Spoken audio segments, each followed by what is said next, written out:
Hello, everyone.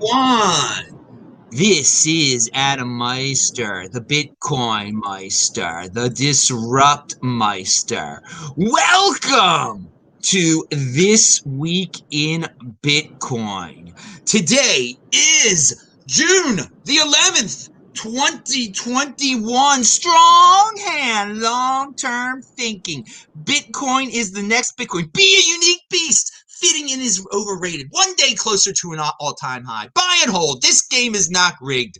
Personal responsibility is the new counterculture. These people are in motion. I bring you the best freaking guest in the space every freaking Friday.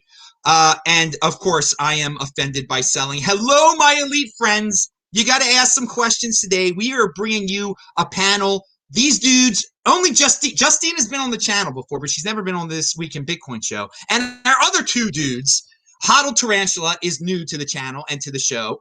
All right. And then we're going to have Heavily Armed Clown. He'll be here soon enough. He had something to take care of, taking care of business. They're in motion. All sorts of things are popping up. Hodl Tarantula is in a freaking car, is going to take care of some mining disaster that's going on. Who knows what we're going to get here today. Anyway, type in BitcoinMeister, do a super chat if you've got questions, and we will answer them. But let us start with some news that popped up. Was it yesterday or 2 days ago? I can't even keep track of what darn day it is. The Elizabeth Warren FUDing on Bitcoin here. About it's linked to below. By the way, all three guests are linked to below. Please follow them on Twitter. She said, Bitcoin requires so much computing activity that it eats up more energy than entire countries. One of the easiest and least disruptive things we can do to fight the climate crisis is to crack down on environmentally wasteful cryptocurrencies. Now, I don't know how she intends to crack down on environmentally wasteful cryptocurrencies, quote unquote, but the great Saifedean said, the real climate crisis is that millions of useless, delusional hysterics think atmospheric CO2 concentrations rising from 0.028% to 0.041% is carte blanche for them to control others' lives and property. Of course, Elizabeth Warren is a control freak. She wants to control other people's lives. She wants to virtue signal on these popular environmental topics so that people be scared and vote for her. She is buying into the most popular Bitcoin FUD that is out there right now, the environmental FUD. But when you hear it from one of the 100 senators out there, it kind of hits you, and she is a person not known for her honesty, as we were talking about off air. So it can be bothersome. I don't want to put someone like her on a pedestal, but it is news this week, obviously. And Justine, what is your take on this situation? Oh, well, I'm just really glad everybody has Nick Carter's dice, and we're just throwing those each week, and we're just ignoring all FUD busters that have already happened and all of the articles and information already out there to dispel all of this. But we're just going to go full force on the dice. I think Elizabeth, like we were talking about, she's not the most honest person. I don't really care what she says, but I think that the focus on the energy used by mining is an easy FUD, and nobody ever wants to talk about the energy and lives lost to protect the petrodollar. So until that's a conversation that Elizabeth Warren wants to have, I think what she says is irrelevant. Do you think she is serious, though? Do you think she's going to try to pass some legislation here, get some of her senators riled up?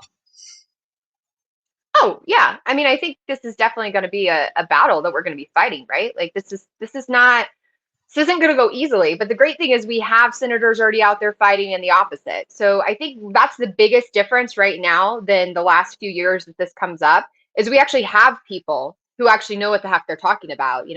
Cynthia Loomis is one of them, who's out there fighting for truth.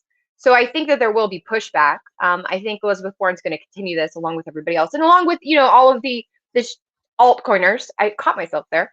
Altcoiners there who benefit from this narrative. But I think that luckily at this point, like, we actually have politicians who are pushing back. So I do feel she'll push it, but hopefully it doesn't actually go anywhere. Yeah, it's for the children. All this, just the typical lines that just trigger people's emotions, virtue signaling. Did you at the conference? Obviously, I think you heard Warren Davidson and Cynthia Loomis. Did you think they're serious about this? I actually had the opportunity to meet Cynthia a couple times. I think that her and her team are actually like they're Bitcoiners, right? They really do truly believe in this, and they're approaching it the correct way. I think they're digging in, they're wanting to be educated, and they're going to the right sources. Unchained Capital has kind of been like a resource for Cynthia and her team as well from an education standpoint, and I think that that shows a lot. You know, where are you going to get your information? Where are you going to learn? If you're reaching out to Bitcoin only companies and really trying to get like in the right place, I think that shows a lot. Yes, I mean, I feel like Cynthia, yeah, I feel they're serious. I didn't get to hear most of their talk there, and I haven't been able to watch the restreams at this point. It was a busy week for me. But yes, after having conversations with them, I do think that it makes me feel a little better having them on our side, essentially fighting back against some of the completely useless FUD. There you go, guys. Some Bitcoin insider information. She's met with Cynthia Loomis. Pound that freaking like button. All right. Now we go to Hodl Tarantula. He hasn't met with me. He's no senator's son. Come on, dude. What do you take about this highfalutin Elizabeth Warren and what she's got to say? Man, I am not one to support anybody who has anything to do with dishonesty, and the entire base of that lady's career seems to be being pushed to the top by willing to be dishonest to the public in order to get the people that are controlling her, you know, where they want to be. And man, if they're ready for war, I'm ready to bring it. We have the statistics in this, and everything is on our side.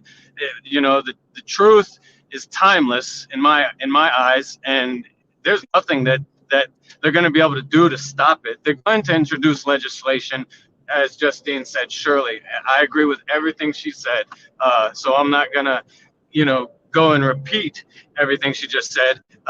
But I will go on a little rant and say that the dishonesty doesn't last. It doesn't prevail. And that's the basis of their foundation in its entirety. And I am just ready to go, ready to smash it. Dishonesty doesn't prevail, but I gotta tell you, dude, in this world of fake news that we're living in today, okay, it lasts a really long time. There are some narratives. It does. This narrative of killing the environment is not dying. There are people selling on it, okay? We had Kevin O'Leary was at the freaking conference, okay, talking about green Bitcoin and everything like that. He's not shutting up about it. So I'm not waiting around for dishonesty to end here. I'm not holding my breath. Okay. The one thing we love about Bitcoin is that it is the one honest thing out there. It is the security truth machine. It is the security truth machine, and it is valuable in this world of dishonesty.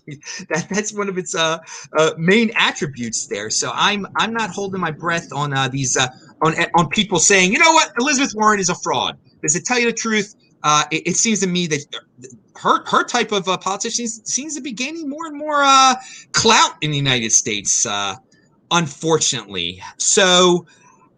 Talking about you're right. Fear sells. Yes. Oh, no, sorry, Adam. You're right. Fear sells. It's horrible. And I think that's why it's important that we keep memeing these people to death with the truth. Yes. And the talking about the fear narrative, that kind of permeates like all the subject matters that or many of the subject matters that we're going to get into today, including, Justy, do you have anything more to say about Elizabeth Warren before we drop her like you know what? No, I think politicians are scared of something that takes power away from them, and we should always consider that when taking the opinions of politicians. Always, even if they're saying what we want to hear, right? Like this should always be viewed as let's look at the incentives. Let's look at what the incentive structure is and the power that they have. So I mean, everything should be taken with a grain of salt. I don't think this FUD's going away. I think it's one that people actually will blindly listen to, right? So it's going to be just a consistent pushback. I think we have really great information out there to push back with it. We just have to get a little bit better about doing so. So I think it's not going away. I will say it's becoming less and less irrelevant. The noise is becoming to be blocked out by actual action. So I think that will continue. Well, here, but going back to the noise of it all, we are now living in an era where the mainstream media covers Bitcoin much more so than it did 4 years ago. So this is the kind of thing they pick up on so easily. When a senator that they love says something like this. So, I mean, everyone's got to brace themselves. This is going to make huge national news if she keeps talking about it. Oh yeah, absolutely. No, I mean, I'm not saying it will go away. I'm not saying that the noise is quiet. The noise will just continue to get loud. Bitcoin is a revolution, and revolutions aren't easy. And yeah, things are going to get messy. Just the way it is. We should all be prepared for that. All right, now I want to get them hands dirty. I want to talk about the naivete. We also, Justine mentioned Nick Carter, and I've mentioned him many times. Just follow him on Twitter, and yes, he debunks all the energy FUD. You know, we've had guests. 2 weeks ago, we had Nima, a great guy who wrote an article. People watch that. It's in the archives. Everything's linked to below. DisruptMeister.com. Check it out, the archives. All right. Now, talking about naive people, though, at the beginning of the week, and the mainstream media totally lying, the beginning of the week, people were talking about the Colonial pipeline hack and how the United States has gotten the Bitcoin back, the ransom that was paid was reacquired or acquired by the United States of America. And some people were saying the New York Times actually was confused or lied or who knows. And basically said the government hacked Bitcoin, which there was a reaction. There was a price reaction. The price did drop. Yeah. Now, what exactly happened? Was it being stored at a third party? Was it not stored? You know, was the private key exposed some way? There was some mistake, and it just goes to show you that Bitcoin is not the villain here. The villain are the people who hack pipelines and who do this ransomware type of stuff. Okay, and they make mistakes, but the incredible overreaction of people is a tremendous story here. So I'll start with Huddle Tarantula. What was your take on this whole situation? My whole thoughts on that are that if you believe the garbage that goes along with that, sell your Bitcoin. I'll buy it. Seriously. I mean, if anybody honestly believes this, it's totally laughable. I mean, you're such a smart hacker that you're able to hack this pipeline, but yet you're storing your keys on another server like this. Like, are you kidding me? This is the most asinine type of response. I mean, and method of storage for somebody that's supposed to be on that level in regards to their knowledge of computers and how they game and everything. It's just absurd. I honestly think that it's a spook move. I'm not buying that crap. All right, now let's talk about the overall narrative, though, that it plays into. That it connects Bitcoin and the word ransomware, okay, and Russians, okay. Now I have my doubt about it, and these are all things that are fearful. Ransomware and Russians. The 80%ers of the world have been trained to like drool and get scared when they hear those things now. Russia is so weak. It is just pathetic that people have been trained to fear such a weak country. But they're tying them all together again. And I think the narrative of Bitcoin and ransom, and I think Elizabeth Warren might have even mentioned that Bitcoin's used by she will soon enough. So who knows? I have something to say about that the Bitcoin, so the nature of Bitcoin in itself is a public ledger. You can identify a pseudonym if somebody's willing to reveal themselves, but ultimately, being that it's a public ledger, you can trace, these transactions. It takes somebody with extreme skill to be able to cover their tracks, and in a lot of cases, it's still difficult to do this. But because of the properties of Bitcoin and it being a public ledger, I'd venture to counter their FUD and say that, if they are going to ask for Bitcoin using ransomware, that just means there's a better chance that they'll be able to recover their funds. No, yeah, I agree. That is a very good point. that is a great point, because there's some leaders. Bitcoin is the worst thing you could use for illicit activity. Seriously.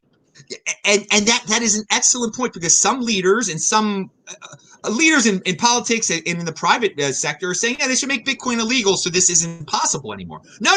Bitcoin being legal, it helps track down these criminals, some of them. So that is and it's shown, if this is all true or partially true or 20% true, they use Bitcoin to track down these people. Clearly, the story, the mainstream story that's out there, there are lies in the story. How big are the lies? Was it like, did someone hire the hacking group and then they didn't store the Bitcoin properly? I mean, first of all, if that was the case, let's hear the name of the criminals. Let's blame the party that did this. Who hired the hacking group? Are they Americans? And then, arrest them. Don't make Bitcoin illegal. Arrest the criminals. You don't. It's a complete overreaction to say Bitcoin should be illegal. Oh, well, you there? Hang on, Hodl, you there? Okay, let's go to. Sorry about that. Justine, your take. Yeah, I think there's two different things I'll focus on here. One is the actual thing that happened, and Alex Thorne did a really good review of it. Essentially, what they traced was that these individuals used some sort of trading desk or exchange that the U.S. government could put a warrant in, and then gain access to those funds. They didn't hack Bitcoin. They didn't hack someone's keys. These individuals didn't have the keys in the first place, right? Not your keys, not your coins. The second aspect of that, though, I think shows this reaction in the market shows a very clear misunderstanding of how Bitcoin works, right? People don't get it. People don't understand how Bitcoin works. People don't understand how keys work. And I think that does show a room for education, which is something I'm super passionate about. I know I yell about it all the time. But I do think it does actually show the need for additional education for people, because if they hear that, the government's saying, hey, we took custody of someone's Bitcoin in their wallet. No, you didn't. You went to the exchange and said, hey, we want their Bitcoin, and they gave it to you from their wallet. It was never in the hacker's wallet, right? So that's just the words used for what a wallet is, what a wallet that you hold the keys to versus, say, an exchange account where somebody else is holding Bitcoin that they have an IOU to you for. So I think it just shows a really lack of understanding in the market still. It shows how early we are. But yeah, it's not shocking that the narratives that came out of this were Bitcoin's bad, we hacked it, now we need to stop people from using it because, it's used for bad things. Because, the US dollar is never used for anything corrupt ever, ever. So clearly Bitcoin's bad because somebody used it for bad things. It's just, the narrative is not shocking to me. I was somewhat surprised about the market response, and I think it does very much show a lack of understanding. But hey, that's an area we can improve on, right? The better the education is, more people learn, and then maybe that won't be an issue anymore. It's still going to be for a while, but I think it does show how early we are. Well, you bring up the market response, and that it was somewhat surprising. I think, again, we're going to have to get used to it. Every FUD story that the national media covers from now on, people are going to keep falling for it. There are many, the weak hands so outnumber the strong hands. The people who understand what controlling your private key is so outnumber the people who just keep it at Coinbase. I mean, are outnumbered by the people at Coinbase. What I was trying to say, all the ignorant people out there outnumber the people who know what they're talking about, whether it be with storage and whether it be with price reactions and stuff. There's so many more weak hands out there than strong hands. Hodl Tarantula, your sound went off beforehand. Do you have anything more to say? Oh, no, just that I agree with Justine 100% in regards to, picking up the education aspect of it and bringing that to the forefront, and it being one of the major ways that we'll be able to benefit going forward in regards to fighting all this. I want to say in the chat right now, no one's typing in BitcoinMeister, but I did glance. We got a guy from Lagos, Nigeria. He's in Lagos right now. He says strong hands, long-term thinking. Dude, my friend from Lagos there, I've been talking about Nigeria and Bitcoin on this channel since 2015. In 2015, I told people, you turn that worthless Naria, or whatever it's pronounced, the currency over there, into Bitcoin now. And I hope you did, dude, because that thing got inflated away. Man, do they have terrible monetary policy in Nigeria. And that's a serious... Nigeria, by the way, by 2050, Nigeria will have more people in it than the United States. So the demographers say. So that's a serious thing. I hope that Nigerians value your freaking wealth in Bitcoin. That's one of the sayings here. Pound that like button. All right. So we're gonna leave that topic. Whatever we were just talking about there. I can't stand these hacking FUDs anymore. I just know more and more every day that the national media is talking about a new ransomware case and a hack. And the bottom line is these companies, they've got to secure themselves. All right, they have, during the last year, a lot of people are working from home now, and they've given people the computers access from home, and it's easier for the hackers to hack in when people are not careful at home, and I think that's part of what we're seeing right now. So, you private corporations who get bitter and say, "Oh, it's Bitcoin's fault," fix your freaking security. All right. All right. On that note, let's move on to something that we all learned about at the conference, or at the end of the conference. It was announced that El Salvador is going, well, they're going to make Bitcoin, allow Bitcoin to be a official currency there. Okay. What's the exact term? I forgot. I can't even think of the darn term. Legal tender. Legal tender. That's how much I care about legal tender. That right there, people know. Adam is not spending his Bitcoin. He doesn't even know what to call. I mean, I had the Bitcoin Beach guy on here a year ago too, and props to him for, I guess, starting the revolution in El Salvador. But so the president, he seems to be all in. If you go to his Twitter feed, it's linked to below. All right. And it looks like he's a freaking Bitcoiner. He's retweeting like everyone, and he's talking about volcanoes and mining, and now volcanoes, man. Yes. Volcano. What timeline are we on? I love it. Everyone is loving it. Everyone's loving it. But I have my questions about this situation. I am of the school, I will believe it when I see it. So his Congress or his Senate or whatever it is called, that they passed it real fast.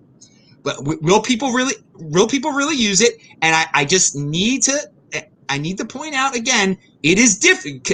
Declaring it legal tender is a lot different from them having it in their reserves, and I do hope they do that. And mining, saying they're going to mine it from volcanoes seems really cool. I'll believe it when I see it. Huddle Tarantula, you probably know about mining and volcanoes, mining from volcanoes more than most people. So I'll start with you.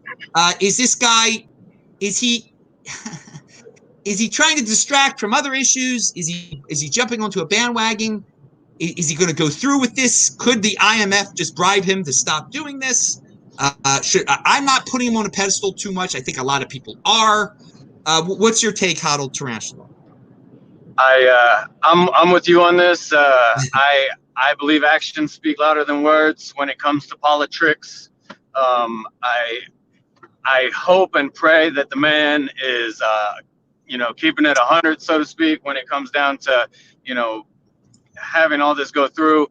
And when the IMF tries to scare him, I hope that he holds his conviction, because that they're gonna dig in and say, hey, this may not work out well for you long term, and they're going to try and scare them. I know this. It's their tactics. It's their way.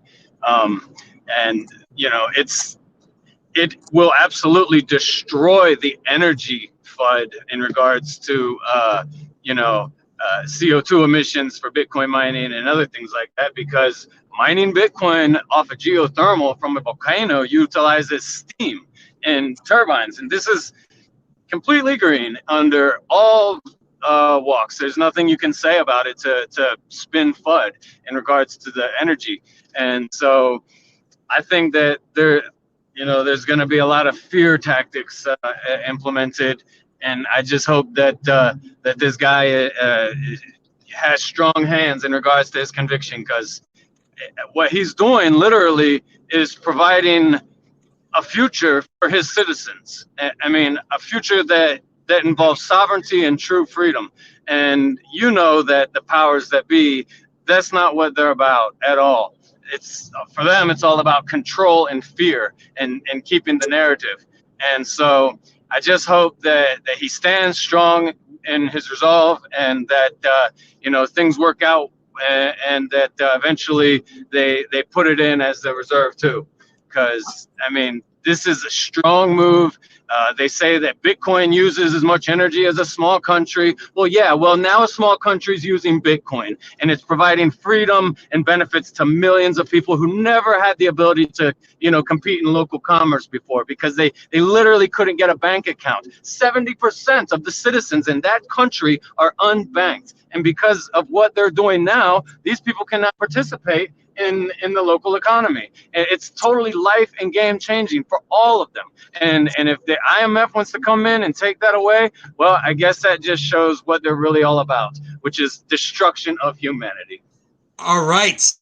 Pound that like button, everybody. Heavily Armed Clown is in the house. How you doing?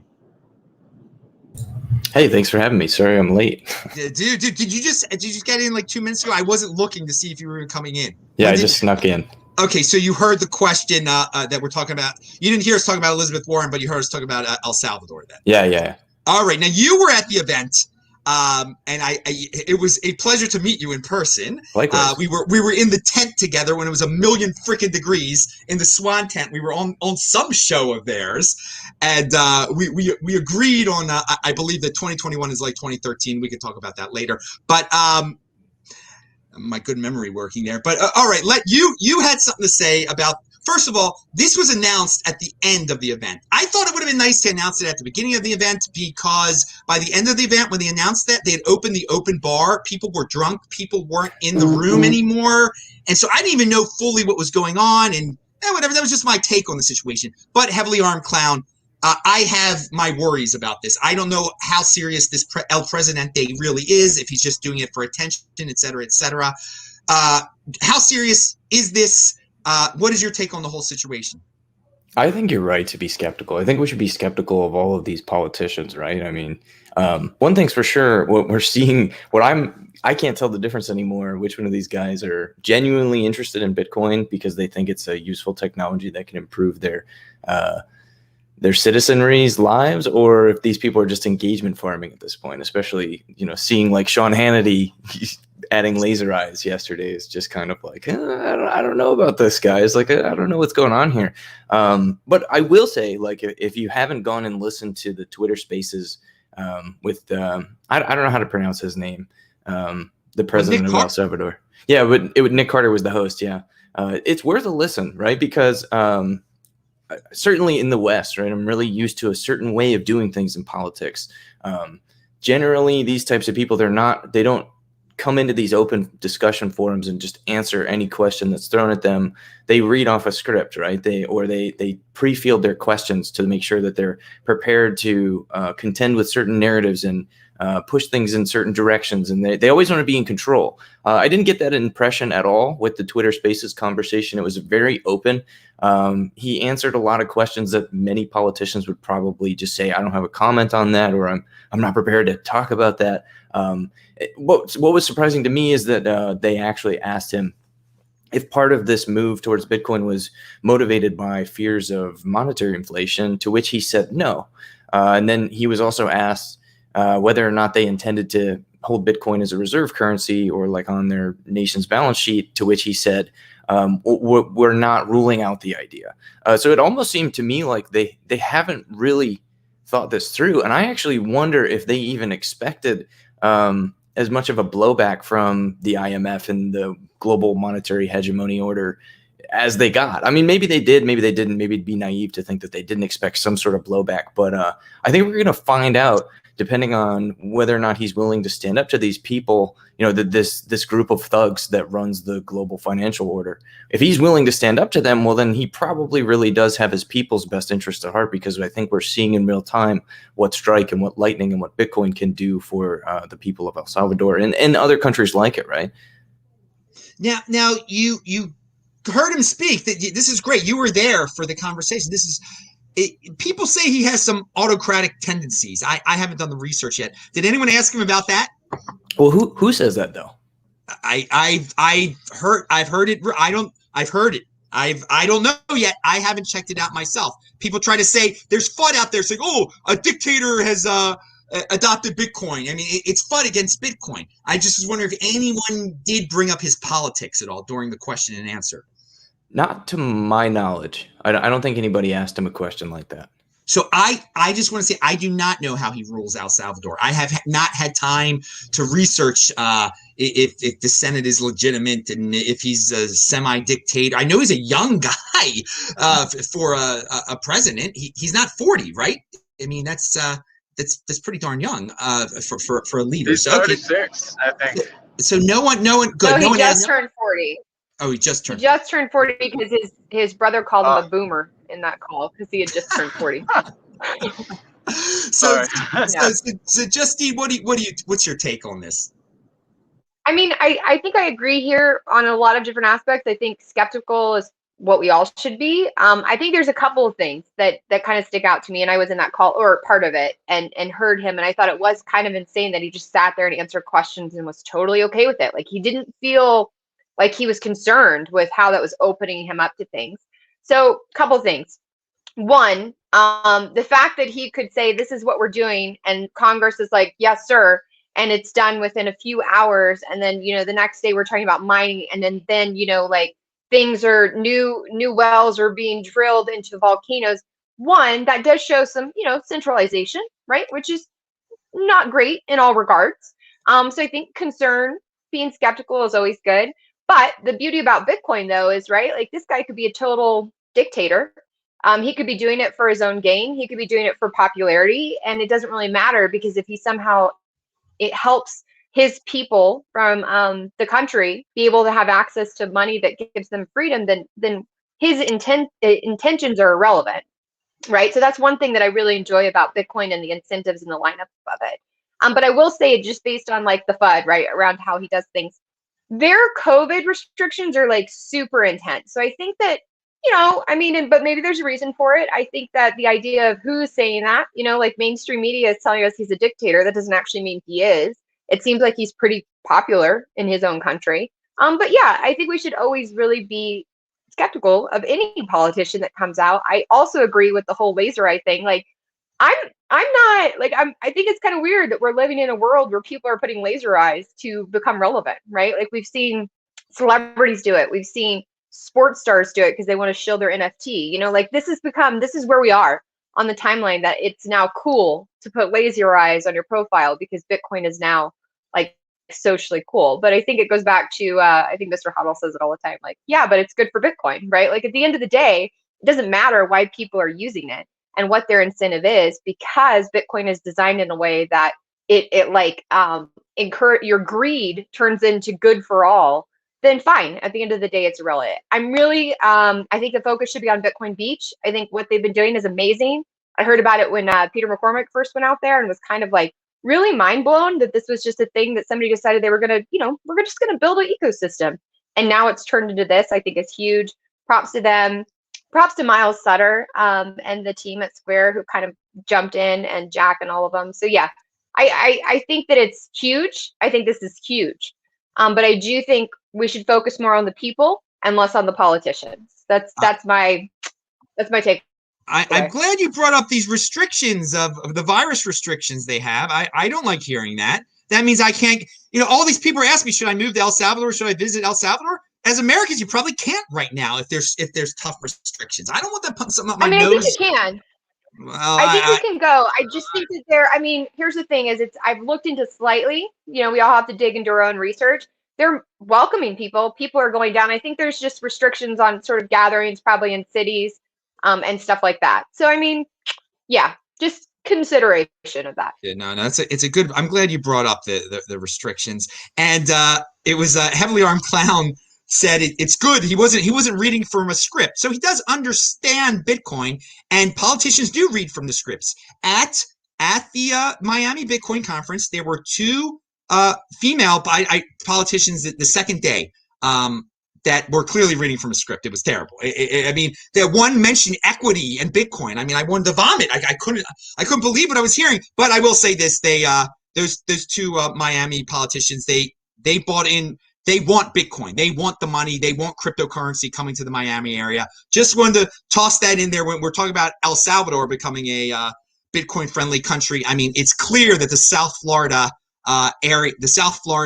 area is all in terms of politics for making it a Bitcoin or cryptocurrency happy place. Even when these two clueless politicians are that we're going to give you a big space, and they're talking about all this. But it's and Suarez gave a pretty good. The mayor gave a good opening speech. It was somewhat scripted.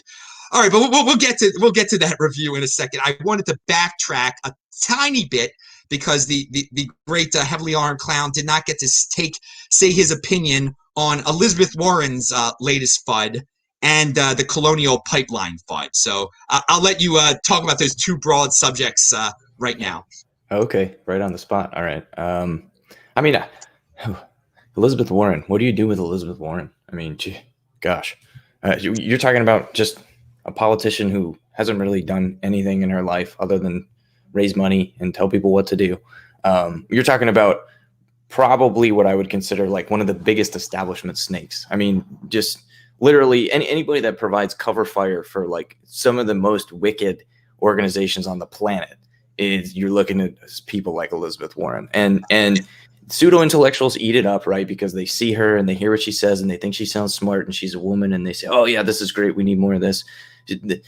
You're talking, I mean, these are the types of people that are willing to just go on television or on a stage and just lie to create whatever narratives they need to create to protect their special interests.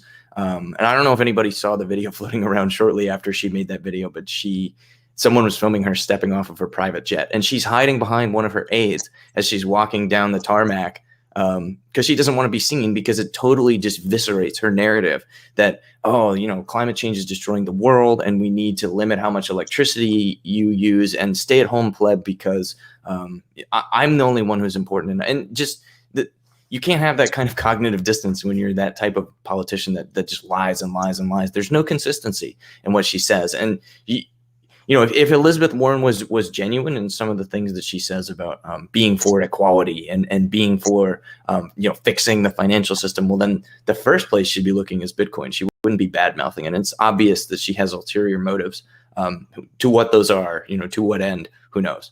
And then what was the other one? Colonial that people freaked out and sold because they thought the Colonial pipeline hack, Bitcoin was actually hacked, and how Bitcoin now the mainstream media is constantly connecting it with ransomware. That's pretty hilarious. It's just funny. I think I tweeted, "Pack it up, boys. The government broke SHA-256." Right? Because you don't have to know. You don't have to be a cryptographer to know that just isn't a thing. That the government can't just break Bitcoin. It can't just like hack Bitcoin.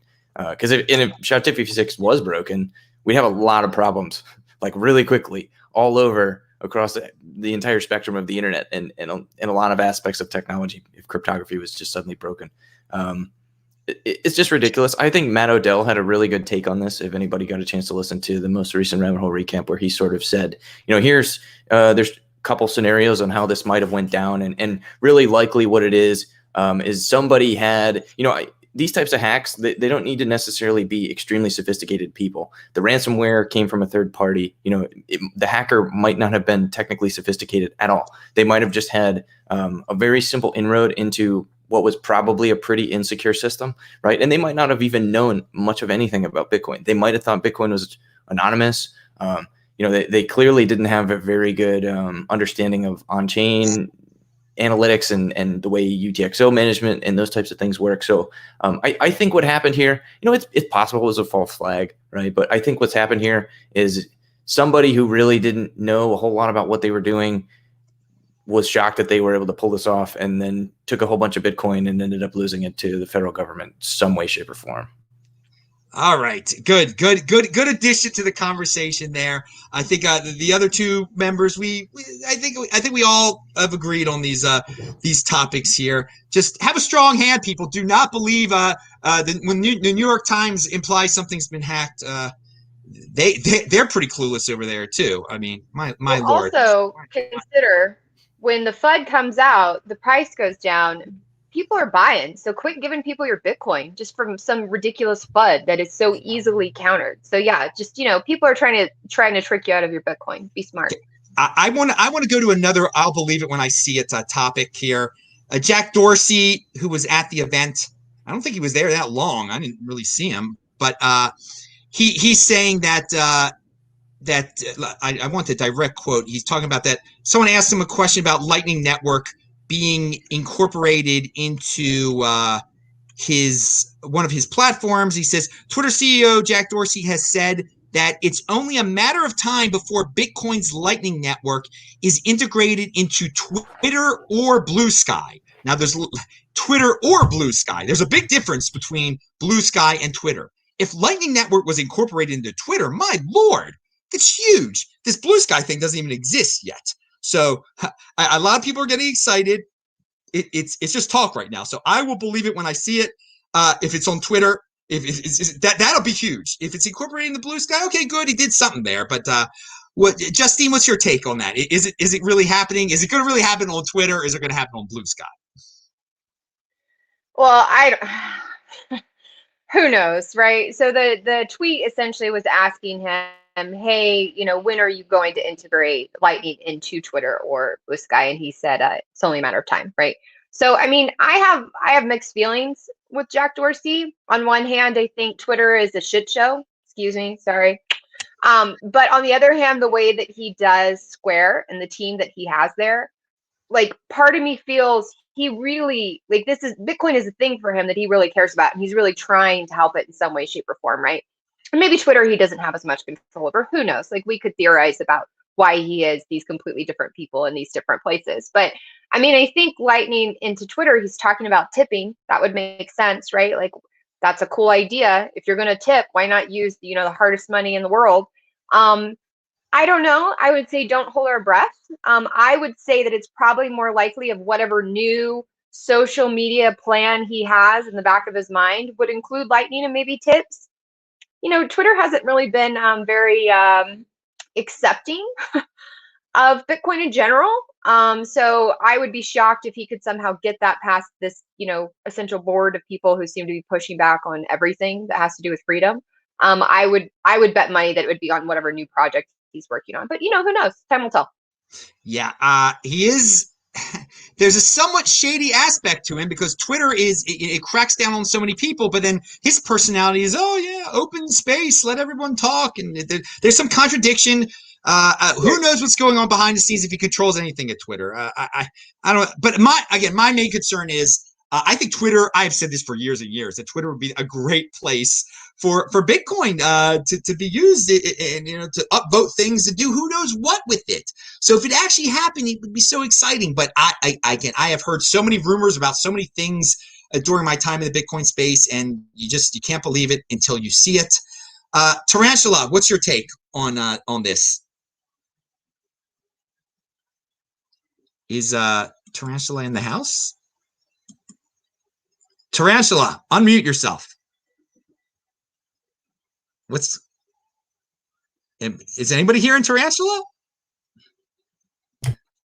Tarantula, say something. All right, then we'll go. Still muted. We'll go to Heavily Armed Clown. Your take. Okay. Well, so in the depths of the bear market back in like 2018, maybe 2019, We'll just keep going. We'll get to you in a second, Tarantula. Keep on going. Sorry. In the depths of the bear market, there was a Twitter application developer who built a service called Tippin.me.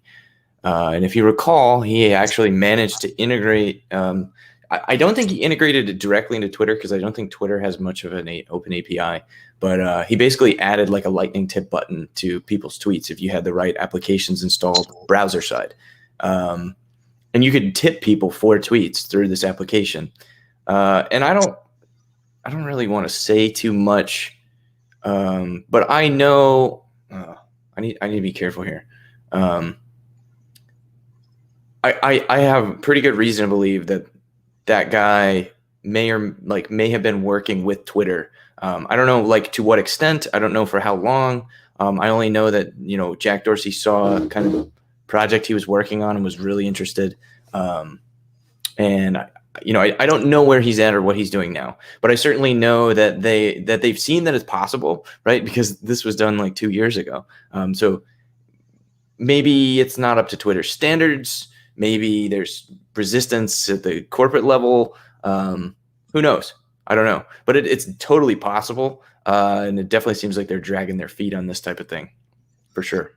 All right. That is a very unique take on the whole thing. I like that. Insider info. All right. Go for it, Tarantula. Well, I just I don't understand how this is going to be in line with the stuff I've seen Twitter do in the past. They have been quick to censor stuff and people if it doesn't go along with the narrative, and Bitcoin doesn't operate like that. Bitcoin is censorship resistant. So the fact that it is that, I don't know how that's going to be in line with anything that Twitter actually does. And so I don't think the board would appreciate that because, in my opinion, they are a bunch of censorship lovers. Maybe not Jack per se, but I don't see him doing anything to, get some people's accounts back online that have been suspended, even though some of the FUD has been disproven that they were suspended over.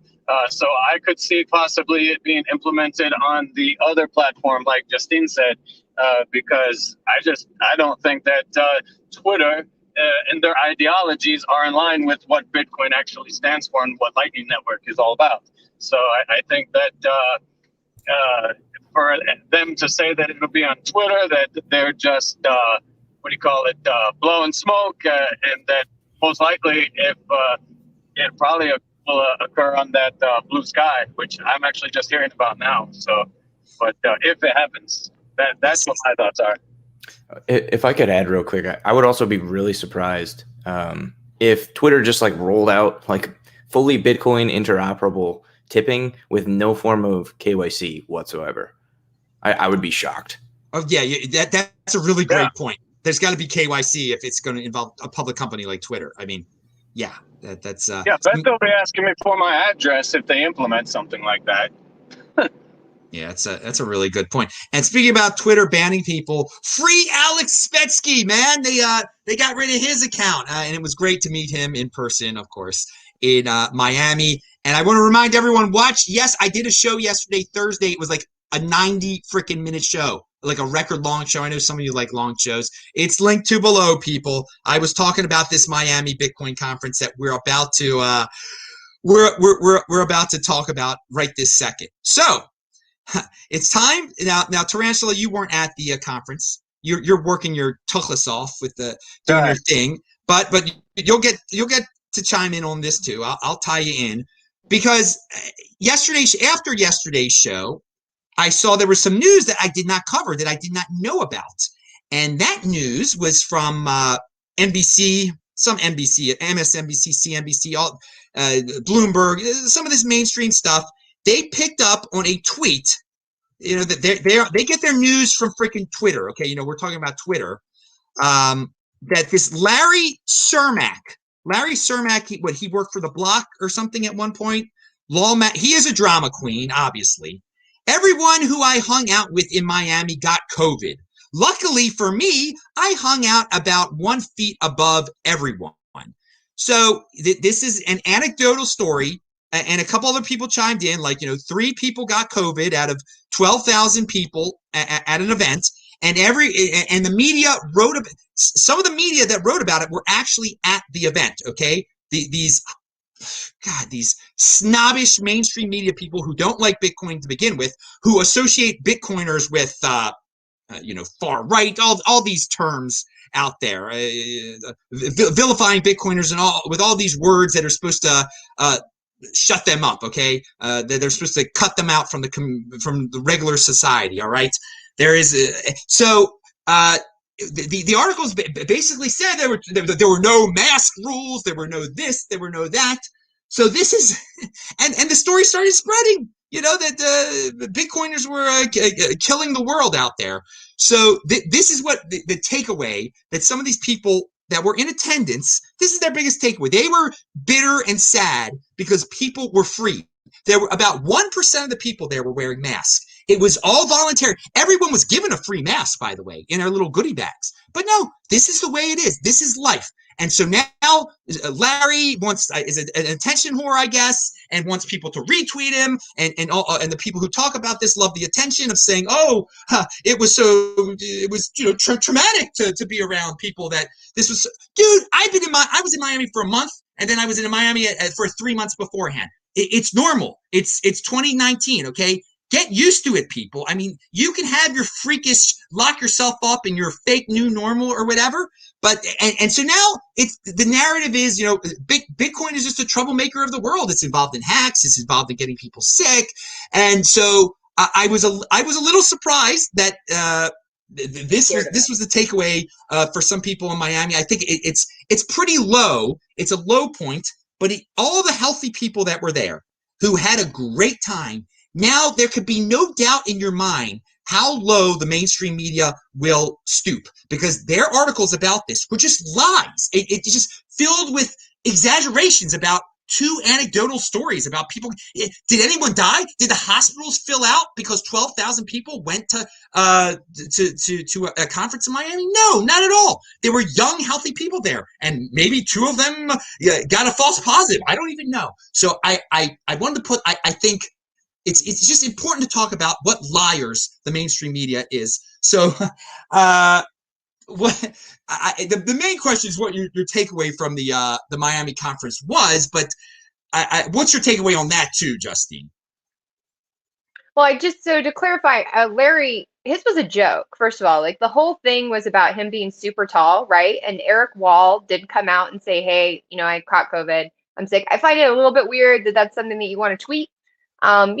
Just saying, maybe not, maybe don't tweet your, I don't know. I don't tweet when I have a cold or allergies. Maybe we don't need to tweet that, but whatever.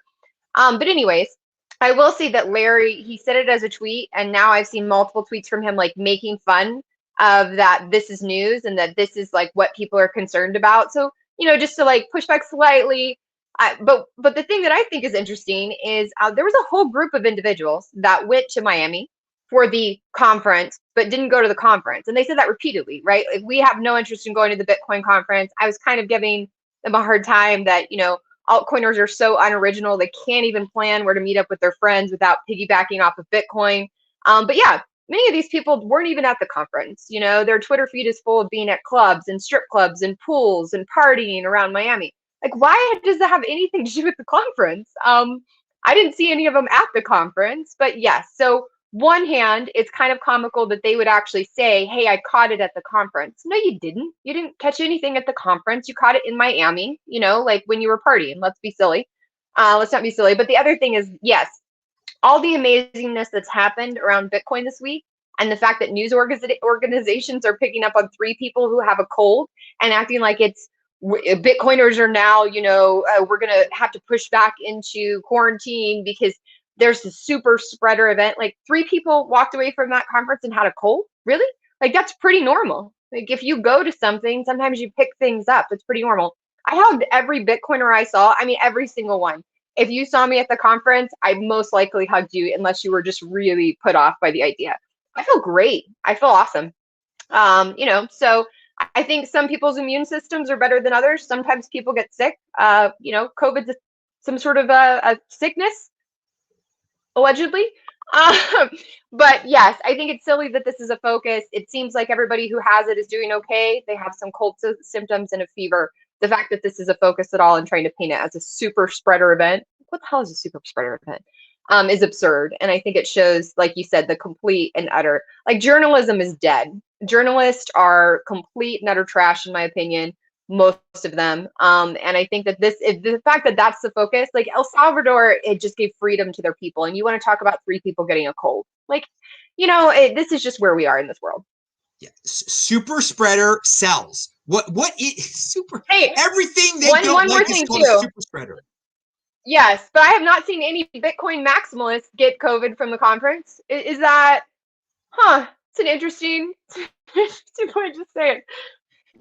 Okay, now I don't know. I didn't know if Larry was joking or whatever. It really blew up, though. I mean, it's taken on a life of its own. Well, before we give the rest of your Miami thoughts, let's go to Clown, heavily armed Clown. What's your take on this situation? Okay. Stuff like this is always really jarring for me because I only hear about it through Twitter because I just don't consume mainstream media at all. Like I have all these organizations blocked on Twitter. My Twitter feed is sacred. Okay, I put a lot of time and energy into managing the mental energy required for me to scroll through my Twitter feed and not hate myself.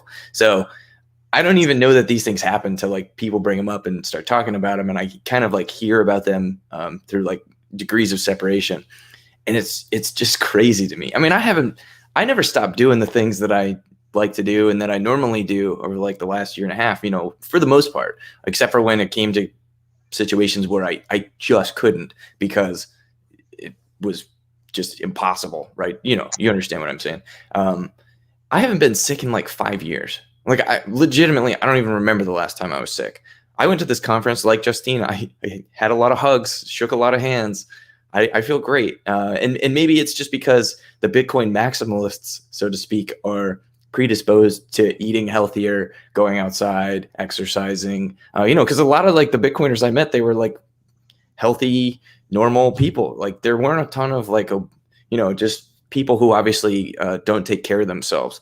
And I reject the whole premise. Like I reject the whole narrative. Is like, I'm not going to stop doing what I like to do and the things, you know, going places that I want to go just because you're afraid of getting sick. If you don't want to be near me because you're afraid that I'm unhealthy, then stay home.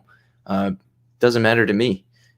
Yeah. And I want to say the comments that are underneath these tweets about that it was a super spreader, the people panicking and the people saying Bitcoiners are evil. Oh, it's no shock that Bitcoiners are stupid. And the insults, the mindless insults, it's unbelievable. Maybe I should be even, it's a waste of time to read it all, but you do learn about mainstream society that they have fallen for it. The narrative that Bitcoin is bad, Bitcoin is associated with far rightists who don't believe in science. I mean, the connections these fools were making are somewhat unbelievable. I mean, they eat up the mainstream media stuff, and when they see that word super spreader, they don't care that it was just 3 anecdotal stories. They say, yeah, it was a super spreader event. So, Tarantula, what you weren't there, but what's your take on this nonsense? Recently I've been reading into media companies and like who's kind of like working on the board of directors and in these executive positions at these corporations, just because it's striking how the truth is coming out about this virus, but yet they're still perpetuating the narrative. And what I've come to discover is that there are actual board members or executive employees of these pharmaceutical corporations that manufacture these vaccines installed at these media corporations all over the world. And so it's no wonder that this has happened, and that they're instantly taking 3 people that have even said that like publicly that they were at parties and everything else, and shown proof that they weren't like at the conference per se when they were doing their super spreading that the media is lying about. It's not surprising to me, because literally they have individuals installed to keep the narrative going in these places. And it's just, people are slaves to the media. They believe everything that they see on TV, and it makes me sick. Nobody is capable of critically thinking for themselves or questioning it, and it makes me just insane.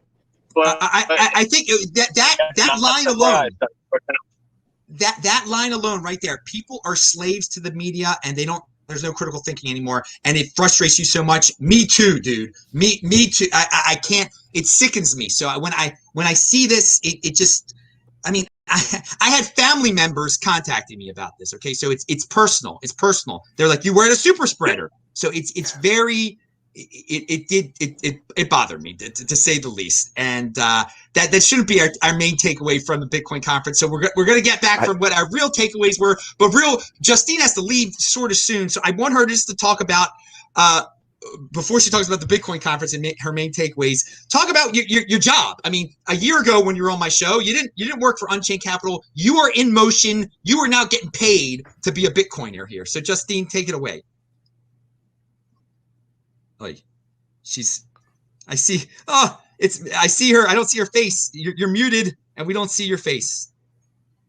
It just says MH for Miss Hoddle. Follow her there.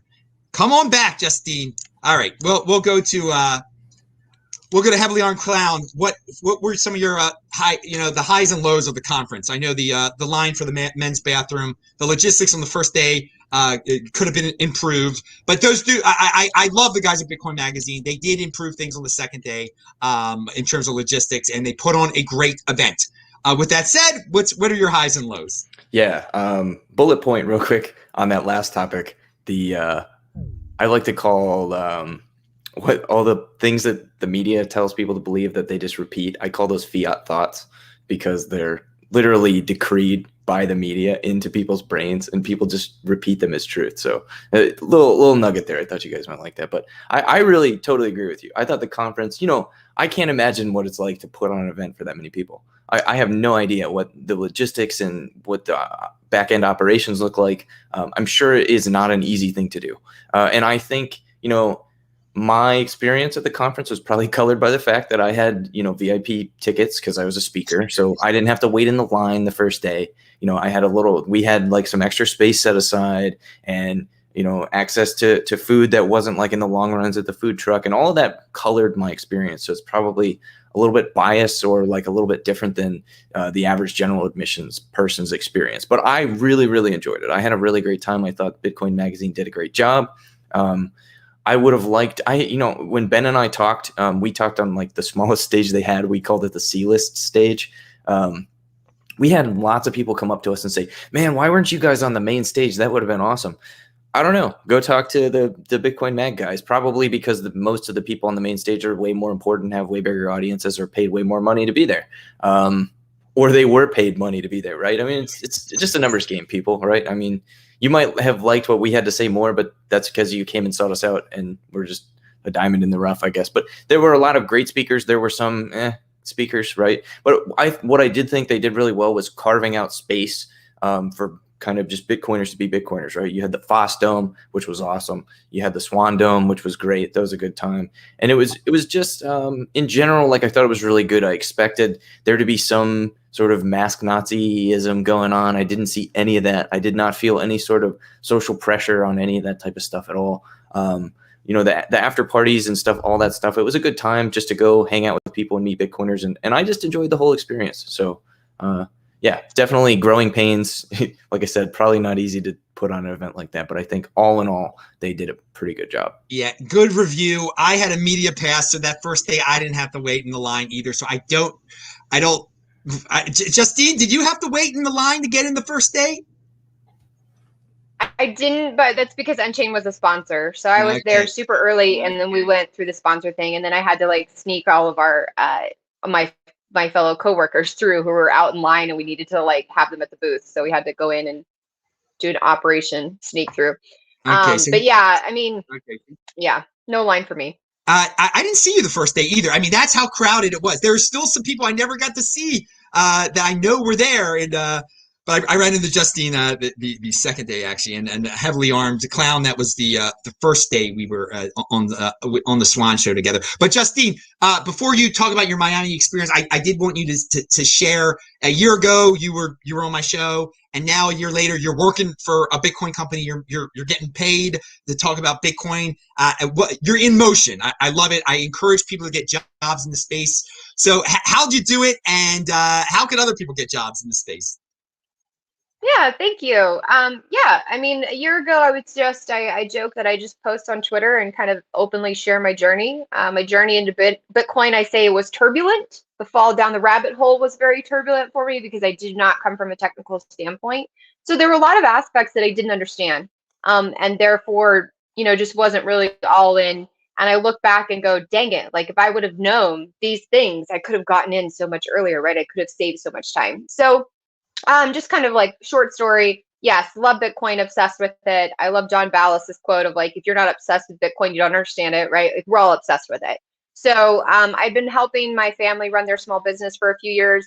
I kind of revamped it to where it was running itself. It wasn't something that I was super passionate about, wanted to make a career change, and kind of decided, hey, if I'm here all the time and I'm going to change careers anyways, maybe I should throw some feelers out into the space. So I made a tweet thread, without doxing myself entirely, just saying like, here's some of the experience I have. Here's what I want.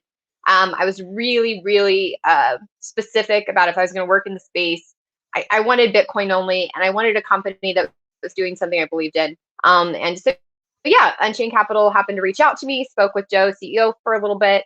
And now I get to help individuals hold keys, learn about their Bitcoin keys, and move funds off of exchanges. And I think it's extremely empowering. People who would not be doing it if there wasn't somebody to hold their hand. I think that in Bitcoin, there's a lot of different choices, right? And everything's about trade-offs. And there's some people who are not ready to go ring up their, own multi-sig on Spectre, or, they're terrified of this hardware device and what a key is. And so essentially I get to get people on a call, teach them what a key is, help them hold their funds. And yeah, so I'm really passionate about it. It's been a crazy couple, I guess 6 months now, starting in January. But yes, I think for anybody who's looking, if you're super passionate about Bitcoin and want to get started, figure out what your values are, figure out what you want to do. I mean, there's Bitcoiner Jobs, which is like a Twitter handle that posts everything. Unchained's hiring. We're growing significantly. So yeah, find your passion and don't be afraid to go for it. It was definitely a terrifying moment, being like, okay, I'm gonna just throw this out there. But I have to thank the space, because as much as I think I'm hard to handle sometimes, the space really, really did support me when I threw that out there, and I got a ton of retweets and people just being really supportive. So thank you for that. But yeah, if you want to do it, man. I don't regret it at all. I get to talk about Bitcoin all day. It's pretty cool. She was in motion. She put herself out there, people. Don't be a tree hiding in your basement complaining about viruses. You gotta be out there. And there's so much opportunity in this space, and you're living it. So your Miami highlights, because I know you got to get out of here real soon. I've got a call in a minute. Miami highlights, we're just seeing Bitcoiners. I'm not a huge fan of big social gatherings.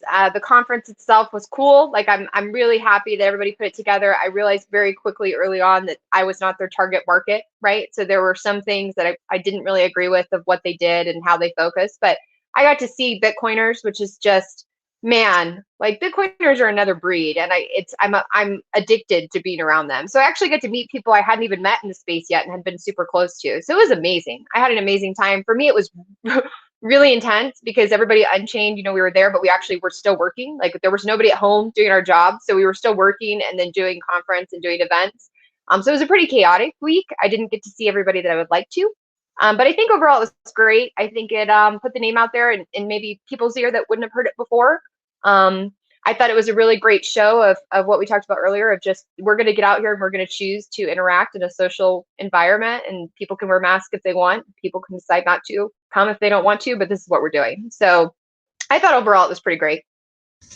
All right. Well, it was great to meet you in person, and we arranged that you'd be on the show again when I saw you in person, and it's great to have you back in the show. So good luck on the call, Justine. We'll let you go, and we will continue without you here. Pound that like button for Justine. You guys enjoy. See you, Bye. Justine. Bye, Justin. All Nice right, to meet now, Heavily Armed Clown, I'm going to go back to you with specifics. Did you hear were you there for the Ron Paul speech? Yeah, it was. Do you think he's lost it there a little bit? No. I'm impressed by any 85-year-old man that can get up on a stage and ramble for 30 minutes. I mean, and the fact that he went like 20 minutes over his time slot and pushed the whole conference back for the entire day, and nobody took the time to stop him. I mean, it's Ron Paul. It's freaking Ron Paul. And I actually got to meet him, and I talked to him for like 10 minutes. And I mean, like, what? he talked to me for like 10 minutes just about liberty. And yeah, he's not a Bitcoiner, but you know what? He's the vanguard. A lot of these older guys, they're not going to understand Bitcoin. They're never going to understand Bitcoin. They're going to die, and the world's going to move on. But Ron Paul, he's a great man. I really have a lot of respect for Ron Paul. His book and the Fed changed my life, and I told him that when I met him. All right, what's not to love? Good points about him. You had a very positive take on the rambling there. Very very good take there. And he is 85. That I forgot about that because I just compare. What's Biden is like 70 something. So Biden sounded about the same as Biden. I'll leave it at that right there. Now, something that came up, and Tarantula can comment on this too, but we'll start with you, heavily armed clown. Toxic versus not toxic. There seemed to be a divide among the Bitcoiners. There were some people that were like, toxicity is totally awesome in social media, and if you're not with us, you're against us. And Eric Voorhees responded to that and said it was BS. I don't know if you were around for that part. But some people cheered, some people booed. But there is this overall question here, the way people go about, and people are free to do whatever they want to. If you want to be toxic, be toxic. You want to be untoxic, be untoxic. But there seems to be a clash at times. So what is your take on that clash? All right, so I don't give a fuck about people's feelings. Like I've just kind of been that way for years in my life. But I think a lot of people on Bitcoin Twitter confuse autism with toxicity. I think there's a difference, right? Like, because if you're communicating a certain way and it's intentional, it's different than just being a jackass. You know what I mean? Like, and I don't mean to say, oh, well, we need to meet these people where they're at. Like, I designed an entire website around trying to poke, like 10% of people that are willing to be curious and ask questions and bring those, because those are the people I want to have the conversation with. And yes, toxicity works at filtering out the 90% who are just regurgitating mainstream media, or they just want to lecture you, or, that they're concerned trolls. Like that's really what toxicity is about. And I think, but you need to be kind of careful. Like, don't be just antisocial for no reason. Don't be just a dick. Like, people that are genuinely curious and genuinely asking questions, you don't need to attack them and say, oh, why are you so stupid? Why do you not already understand the difficulty adjustment? I mean, this topic is complex, right? And a lot of times what people need is a little bit of handholding, a little bit of resources, like, a little bit of advice. And like, yes, they're not going to understand it right away, but you don't necessarily. Toxicity is the answer like 80% of the time, in my opinion. Very interesting that you said the 90% who regurgitate the mainstream media. I call them the 80%ers. I hope it's not high as 90%. My Lord. All right, Tarantula, what is your take on toxicity? You're on Twitter, man. These guys are linked to below again. You can follow them on Twitter, but you're a player on Twitter, Tarantula. What's your toxicity take? Or have you been in a car accident here? I don't see you. Okay, there you are. No car accident. Just trying to make sure I can hear everything. We're getting some pretty heavy rain. But the toxicity, I keep it 100% toxic. But I don't like to be aggressive in regards to calling people stupid because they don't understand something or a particular aspect of Bitcoin. I'm with Heavily Armed Clown here. I think that, it is, I think it's something that helps to keep things in check, honestly. We are actually like a checks and balances crew in my eyes, when the BS starts to flow, the toxic maximalist shows up and says, hey, look, this is not correct. And what you're preaching and what you're pushing is going to get people hurt. And I think that there's a place for that, honestly. In regards to people being vulgar towards others and condescending, I don't think that that's cool, honestly, because really Bitcoin should be inclusive when it comes to helping teach people and providing resources for individuals to learn. So that's my opinion. But I think that maximalism and toxicity go hand in hand, and think that they work well together. And I believe that they have their place. Now, I'm going to ask you what I asked Justine. She's in motion. She's in the Bitcoin space. So are you. So can you talk about what you do, your job a little bit? Are you allowed to discuss that? I can. As Chief Technical Officer at Midstream Enterprises, we ascertain stranded gas wells that would go to waste. The assets aren't capable of being brought to market, and so we develop a digital pipeline, and we bring the market to the molecule, so to speak. And what this does is allows us to mine Bitcoin off of stranded gas. These are wells that are not serviceable under any circumstances by regular pipelines. And so the methane, or CH4, leaks into the atmosphere. It's destructive in a way that's 30% more harmful to the atmosphere than CO2 is. And so through doing this, we're providing an environmental service, as well as also providing jobs to local municipalities and revenue for taxes and jobs to local employees and stuff when we establish a build. The other thing we're doing is we're helping to build the network out even further through the rescuing of equipment that would have gone to waste. We buy used equipment and we redeploy it, even if it's damaged. One of my jobs is to refurbish broken or used equipment so that we can maintain peak efficiency and prevent wastage in the Bitcoin mining space.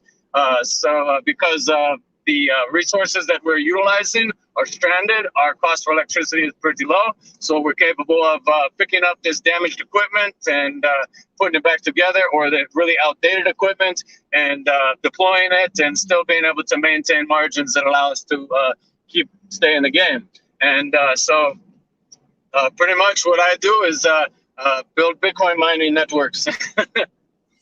Dude, Bitcoin is good for the environment, man. That's what you're proving right there, I think. I actually just sent you an article over DM. We had a guy named Nima who basically talked about what you're doing. So you'll be interested in reading that article. All right, and let's go to Heavily Armed Clown. What are you doing in the space? What are projects you're working on? Anything you want to talk about? Sure, yeah. By the way, Tarantula, your job is badass, man. Yeah. I'm going off grid right now, actually. Hell yeah, dude. I love it. So actually, I intend within the next 4 or 5 months, I will be working full-time in Bitcoin as a software engineer. Within the next 4 or 5 months. It's taken me years to get to the point where I'm ready to say that. And but I'm starting to really find my feet in software. I've been working the whole full stack curriculum over at Lambda School. And I am already in talks with like several Bitcoin companies that are ready to like say, yeah, we'll pull the trigger on this. So I don't want to say anything about like who yet, because obviously, it hasn't been. I'm still ironing out the details, but it is happening, and it is happening soon. And learn to code, guys. Learn to code.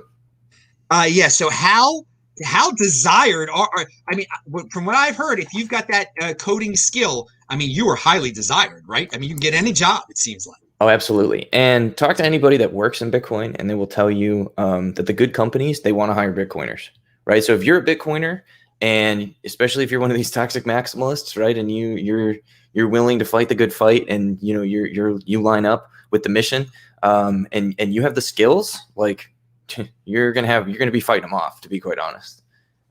Especially if you're networked. You're living in a golden age here, okay, of technology.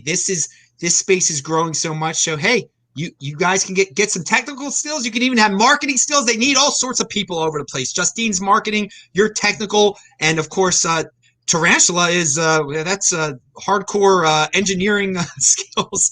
All right. So we're gonna end the show in a couple minutes here, but I just want to we'll go around one last time. Tarantula, did you have anything else to say? Any other topics? Any other news out there? Any big stories that you wanted to talk about that we didn't bring up? Not right offhand. The only thing I want to say is don't be a slave to the mainstream media. Don't listen to the BS. Don't be afraid. Go out, live your life, and go to the BitBlock Boom conference. Don't listen to any of the crap about super spreader or any of that nonsense. and just keep it 100. Bitcoin to the moon. Dude, that was a really good conclusionary statement right there. I like that. Pound that like button. All right, Heavily Armed Clown, any other big stories this week you wanted to bring up? Any conclusions? Anything? The floor is yours. No, I don't think any more like current events or anything. Fuck bureaucrats, fuck the IMF, fuck central banking and uninhibited debt expansion, and Bitcoin's gonna win. Jack Mallers is a monster, and I love that kid, and I hope that like he understands, because he repeats it over and over and over. I will die on this hill. I will die on this hill. I just hope he understands that there's a whole lot of us that have his back, and we will die on this hill too. Yeah, I hope he does not sacrifice his life for Bitcoin, though. I do worry that he is a target, a very big target now for people who are against Bitcoin, people that could put him in. We heard about what's his face, Ross Ulbricht. His situation at the conference. So the government can be very strong when you're dealing with a controversial topic. So I just Jack has a way about it. He really puts himself out there, and he does it to the extreme. And he's young, and I think he needs to be careful. He needs to be careful. Do not sacrifice your life, because again, people do support him. I think that's a good reminder. You don't have to destroy yourself, because there's other people that are going to be able to help you. And I do worry that he doesn't see the full picture here, and that something, God forbid he becomes a target, because his business, if someone audited, when you're dealing with money transfers like that, they could find any problem they want to, and if they don't like you, they can make your life a living what. So I would say take a page out of Cody Wilson's book too. Keep yourself clean, because if you're going to make yourself an enemy, you got to be tactful. You've got to be untouchable, and that's where Cody made a big mistake. So, all right, dudes. On that note, it was quite a This Week in Bitcoin show. Best freaking guest in the space I bring you every Friday. It was quite a week in Bitcoin. One extreme to another. FUD at the beginning, Elizabeth Warren at the end, the Miami lies. Who knows what you're going to get here? But it's going to be here every single Friday. So everybody, thank you, guests. Pound that like button. I'm Adam Meister, the Bitcoin Meister, the Disrupt Meister. Subscribe to the channel, and Shabbat Shalom. We will see you soon. And check out the yesterday's show too. It was awesome. Thank you, everyone. Thank you, guests. Spread the word on Twitter. I'm TechBalt, TECHBALT. Bye-bye. All right. Let me end it over here.